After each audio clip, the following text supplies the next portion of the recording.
Fala, gente boa! E aí, ó, você tá ligado na história do brigadeiro?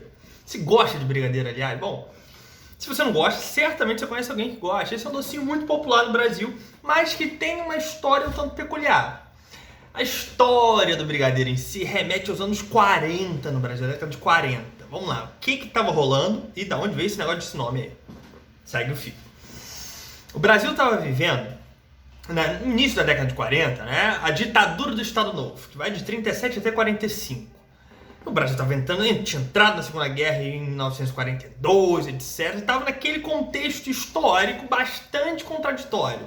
Tá? E já na crise da ditadura do Estado Novo, já nos momentos finais aí dessa grande era Vargas, um conjunto de oposições começa a lançar presidenciáveis, ou seja, candidatos à presidência, para a eleição de 1945. O primeiro deles, inclusive, foi o Eduardo Gomes, lançado pela UDN em 1944. E é daí que vem a história, o nomezinho do brigadeiro. Era muito comum no Brasil, na década de 30 e 40, para as sobremesas, etc., frutas, castanhas, frutas cristalizadas, etc. Mas esses artigos começaram a ficar muito raros, assim, em termos de se achar no mercado mesmo, por conta da guerra, da Segunda Guerra Mundial que estava rolando. Então, receitas e ingredientes até então tanto pouco usados, novos, foram sendo incorporados aí no conjunto de dieta de sobremesas do brasileiro. Dentre eles, o leite condensado. E pouco tempo de uso do leite condensado, que também tem uma história muito curiosa em relação à guerra. Dá pra fazer um vídeo só sobre leite condensado. Pouco tempo depois, usando leite condensado, o nego começou, leite condensado, um chocolate, foram se misturando e foram se testando coisas. A galera tava aprendendo a cozinhar e a fazer coisas com leite condensado. Beleza, até aí tranquilo. Como isso entra na nossa historinha e da onde vem essa ideia de brigadeiro? O nome pegou, a coisa ficou bacana justamente por quê?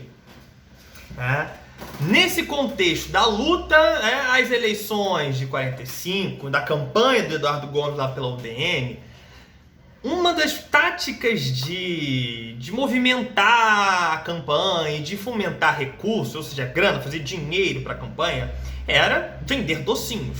Ou seja, é muito comum no Brasil, sobretudo no período de eleição, uma coisa do santinho, que vem lá o número do candidato, tal. Também nessa época o nego usava o docinho, que era justamente o doce de chocolate com leite condensado. E aí a gente começa a entrar na parte específica da parada, que vem o nome de brigadeiro. O Eduardo Gomes era um brigadeiro da aeronáutica. Você já manjou o porquê de brigadeiro, né? Eu acredito que sim. Brigadeiro, pelo menos no Brasil, isso aí é bem curioso comentar. Essa ideia de brigadeiro surge na França, como um posto militar, como patente de oficialato, no século XVII. Por uma coisa muito simples. Brigadeiro era um comandante de brigadas, que é tipo um batalhão, pra gente resumir bastante aqui, tá? Você tem várias associações no mundo a esse posto de oficialato. E o Eduardo Gomes era um brigadeiro. E já naquela altura ali, manjado de política, participado do levante do Forte Copacabana de 22, participou de um conjunto de lutas tenentistas. Era um cara com muito prestígio e era um brigadeiro.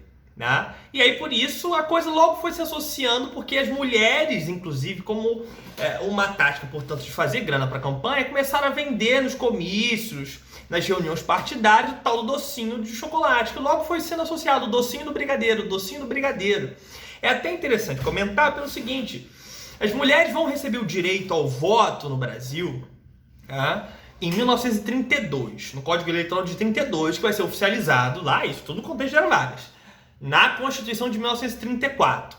Só que pouco depois veio um golpe do Estado Novo, Vargas se perpetuou no poder, aquela coisa toda. Foi a primeira eleição efetiva que as mulheres podiam participar e podiam votar, inclusive, fundamentalmente. Então, você tinha uma efervescência, sobretudo das classes médias urbanas, onde entrava esse eleitorado da UDN, na participação política. Tá? E aí começou a pegar a coisa, docinho do brigadeiro, até que foi progressivamente substituindo o docinho do brigadeiro por brigadeiro, associando justamente a patente militar do Eduardo Gomes. Com alguns slogans, veja, a coisa ficou bem popular na época. Alguns slogans um tanto sexistas como vote no brigadeiro, ele é bonito e solteiro, para se referir ao Eduardo Gomes. Você tem ideia do tipo de abordagem que era feita. Não é a primeira vez na história desse país que se faz eleição falando de aparência física dos candidatos. Enfim, e a partir disso o docinho foi se popularizando, até porque ele era bastante acessível e ficou como brigadeiro. Tá? Terminando esse vídeo aqui dá até vontade de comer brigadeiro, né? Mas enfim, essa é a história curiosa do nome do brigadeiro e tamo aí. Inclusive acho que eu vou fazer um pra mim. É isso, gente. Beijão, abraço, tô subindo.